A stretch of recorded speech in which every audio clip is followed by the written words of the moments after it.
Hello, and welcome to this training on corporate compliance.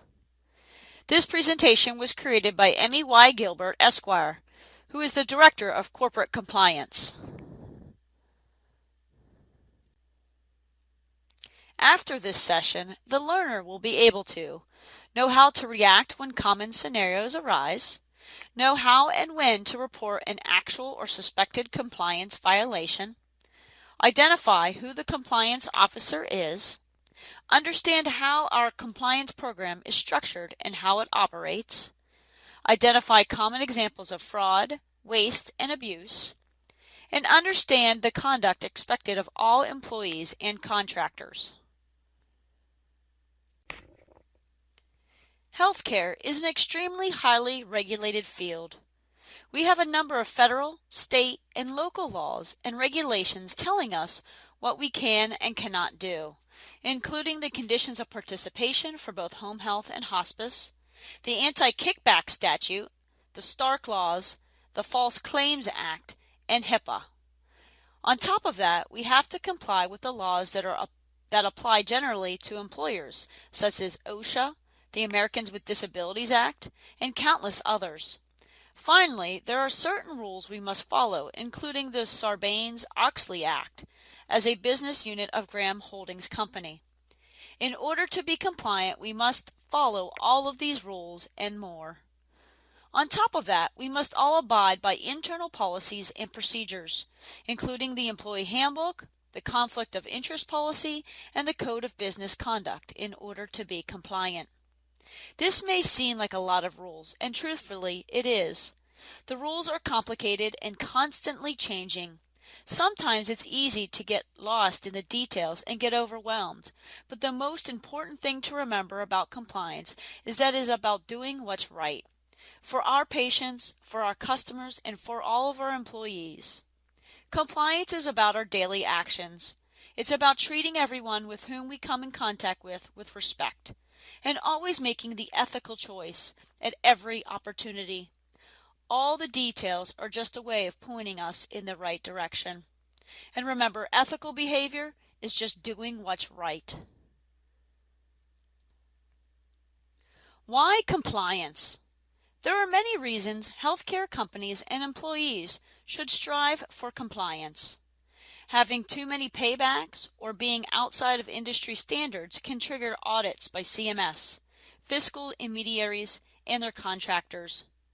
Violations of laws and regulations can result not only in paybacks, but also in penalties like fines, probations, and exclusion from the Medicare and Medicaid programs. By having an effective compliance program, we hope to reduce the threat of lawsuits and reduce the risk to our company. And the Affordable Care Act makes compliance programs mandatory for healthcare providers. So we have to do.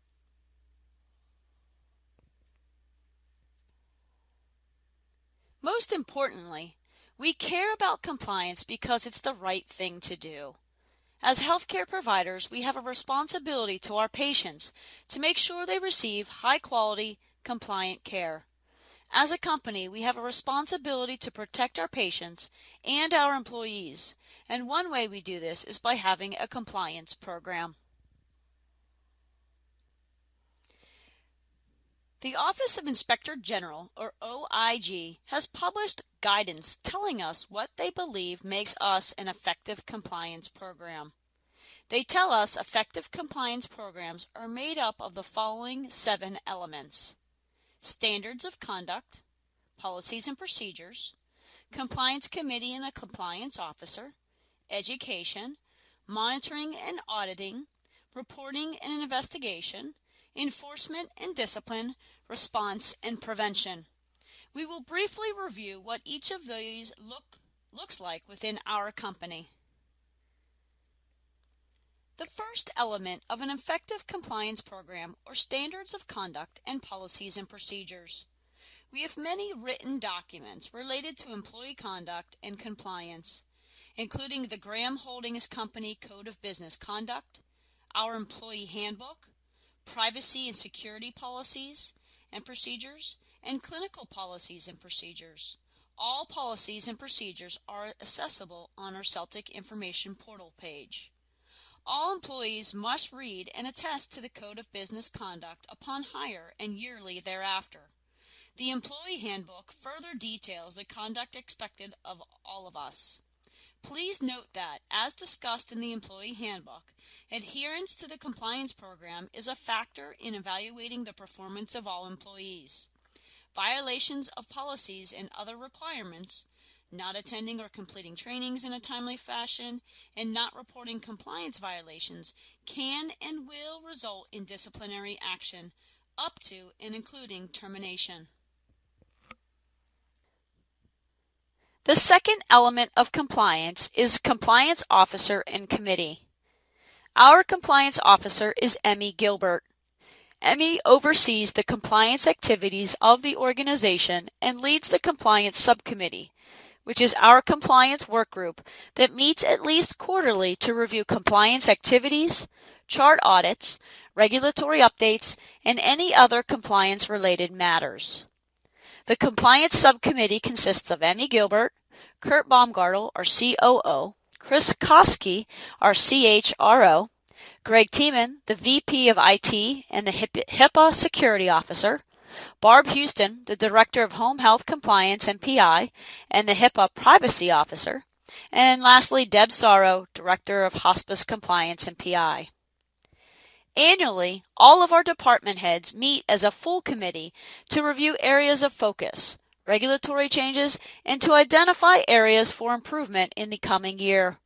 The Compliance Subcommittee also updates company leaders quarterly on important compliance activities and developments.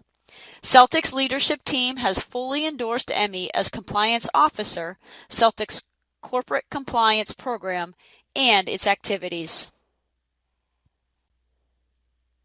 The third element of an effective compliance program is education and training. At Celtic, we provide training to employees in many ways and assign different items to different employees based on job function. We do this through e-learns like this one, in-services, live presentations, and conference calls. This is an important part of our compliance program.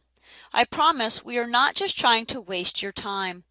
There is important, sometimes mandatory information in them, so we expect all employees to attend and complete trainings in a timely fashion. Monitoring and auditing is the next element of an effective compliance program. Celtic has a number of audits that occur regularly, including quarterly chart audits, monthly billing audits, and many other audits that are focused on specific regions or areas of focus as needed. On top of that, we are regularly audited by Graham Holdings Company and third parties in an effort to continually improve our processes and procedures, and to stay in compliance with the constant changes in our industry. Reporting and investigation are the fifth element of an effective compliance program. It is the responsibility of all employees and contractors to report violations or suspected violations immediately. Not reporting a compliance issue can result in disciplinary action. The compliance officer assembles a team to conduct a full investigation of any reported violation. These investigations are kept as confidential as possible.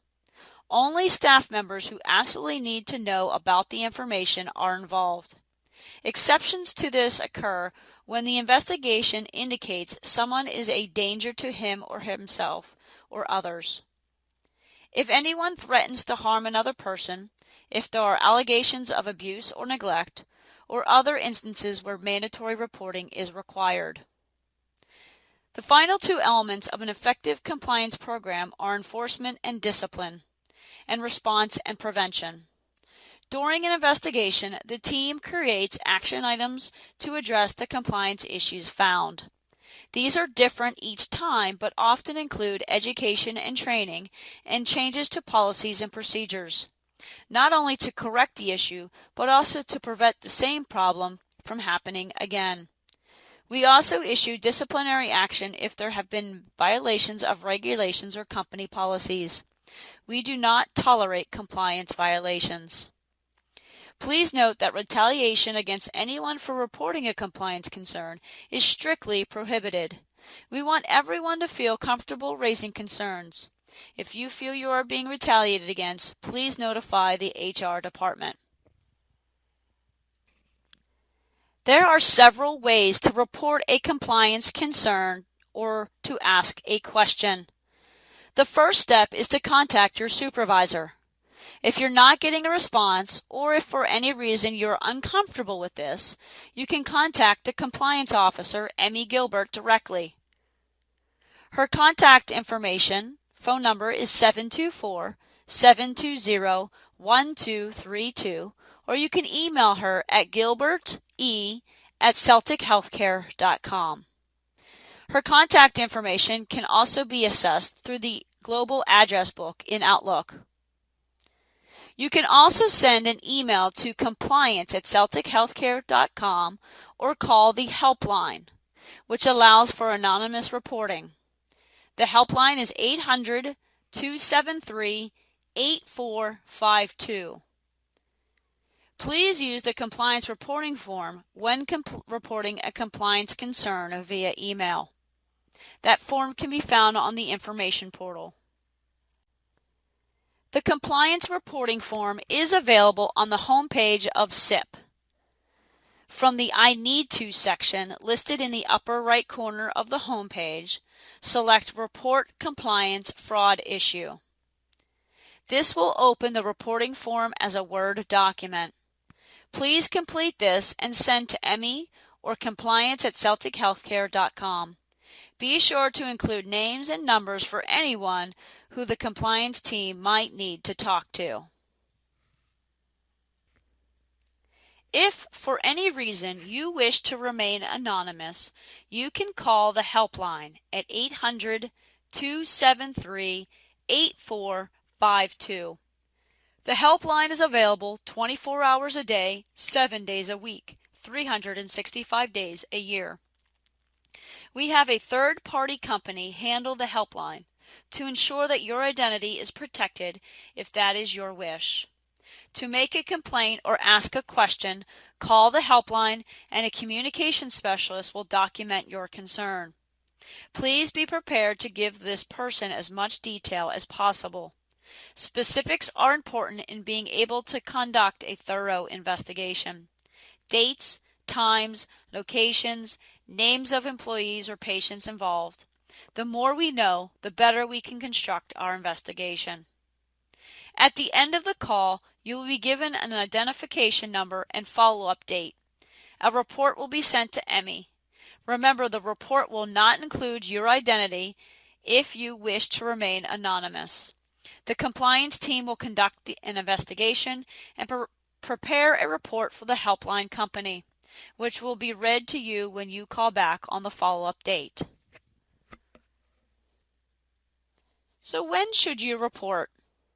If you suspect any of the situation listed on this slide, such as bribes and kickbacks, theft and fraud, gifts and entertainment, Medicare and Medicaid fraud and abuse, conflicts of interest, political activities, antitrust laws, unlawful agreements with competitors, insider trading, confidentiality, privacy of employee and patient records, alteration or destruction of company records or financial documents, health, safety, and environmental issues, potential criminal violations, or other violations of company policy.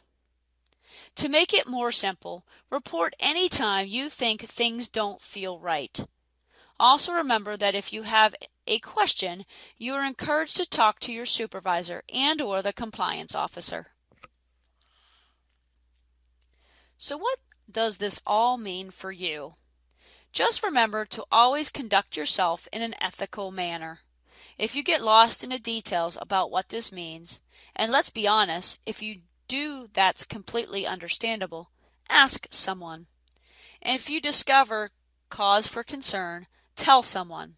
We would rather investigate and find no issue than miss things or have them swept under the rug.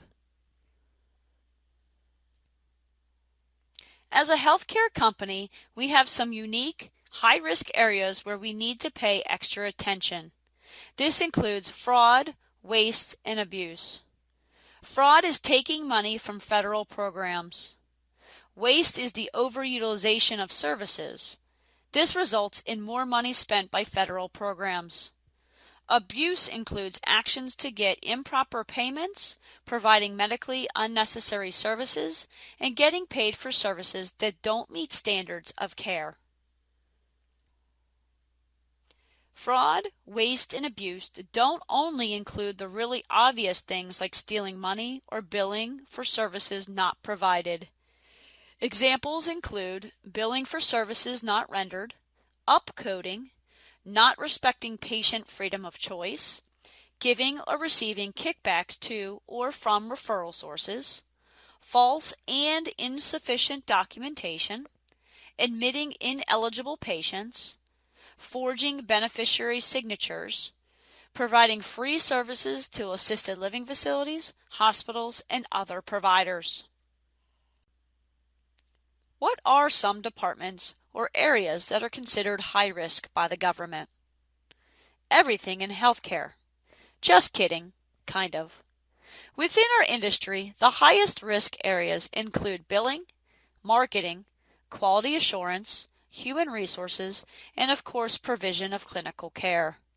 These are areas of focus by the OIG, CMS, and fiscal intermediaries, so we must be particularly careful.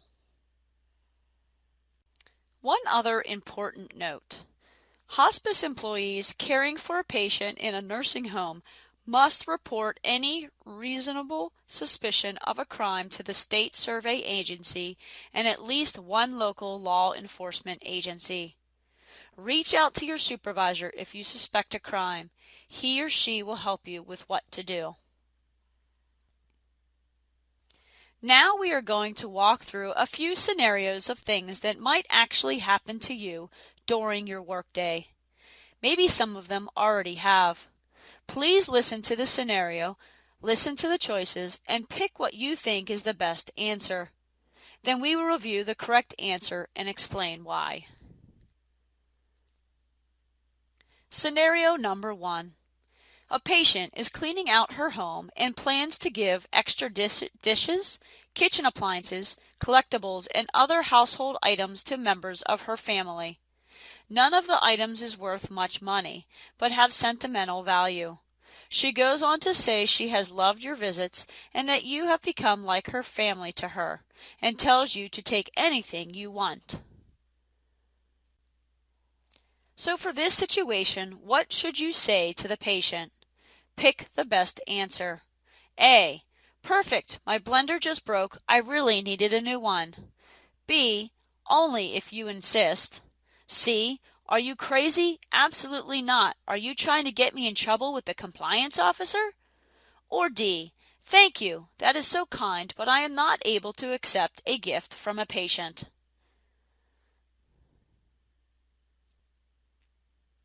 If you picked answer D, you are correct. Providers should not accept gifts from patients, even if they seem small or insignificant.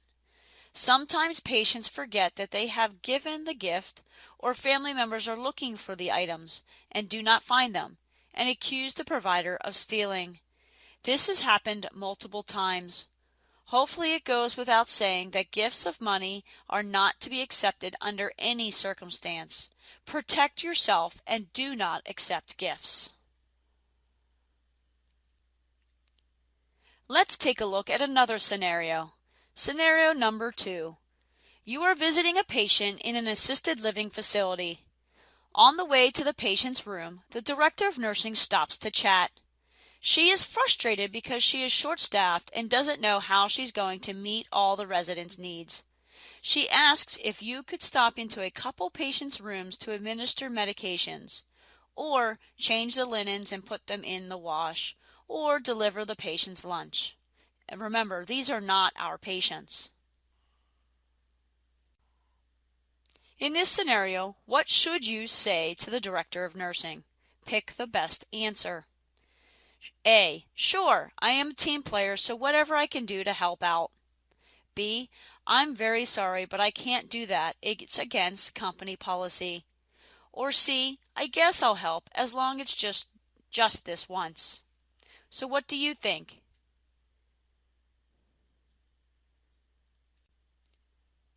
For scenario number 2, if you picked answer B, you are correct.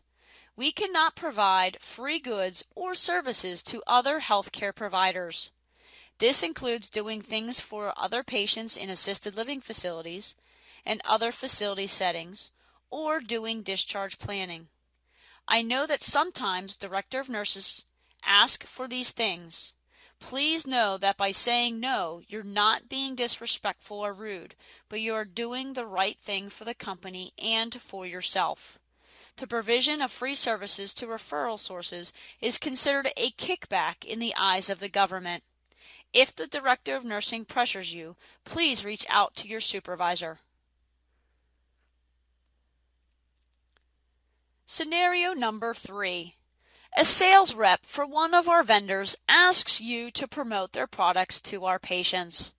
As a thank you, the sales rep offers to take you and a group of your friends to Ruth's Chris for an all expenses paid for steak dinner.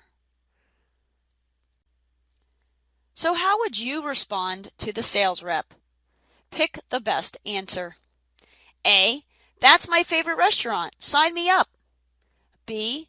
I'm a vegetarian, so that doesn't sound very appealing, unless they serve portobello steaks. C. I will make sure all of our patients use your product, but I can't accept the dinner. That would be a kickback. Or D. I'm sorry, we think very highly of your product, but I cannot accept your offer. For this scenario, if you picked answer D, you are correct. Under the fraud and abuse laws, not only can we not offer kickbacks, we cannot accept kickbacks. While items of nominal value are okay, things like pens or notepads, dinners and other gifts are unacceptable. Answer C was a trick. While it recognized that we cannot accept kickbacks, we also cannot mandate the patients to choose specific products. We must always respect patients' freedom of choice of provider. Let's take a look at one last scenario. Scenario number 4. You're talking with your manager and know we are looking for a new HME company.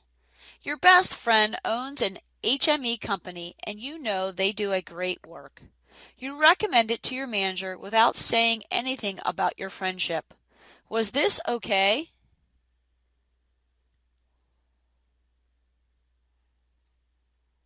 No, this actually wasn't okay. While there is nothing wrong with being best friends with the owner of a potential vendor or even a competitor, employees must disclose any actual, apparent, or potential conflicts to their managers. Managers should determine whether this is an actual or an apparent conflict. Managers, if you're not sure, call Emmy. If there is an actual or apparent conflict, we might need to take actions to eliminate the conflict. In this situation, we would make sure you weren't handling contract negotiations, billing, or anything else associated with your friend's HME company. Please also keep in mind that every employee must keep all company information confidential. So if you do have friends or family who work for vendors or competitors, don't talk about work. And really, isn't that more fun anyway? I promise we're almost done. Remember, if you have a concern or a question, don't hesitate to ask someone or tell someone. Tell your supervisor, tell Emmy Gilbert, the compliance officer, call the helpline and report anonymously. Remember that helpline number is 800-273-8452. We're all here to help, and we want to avoid this. Compliance Cat is ashamed for you.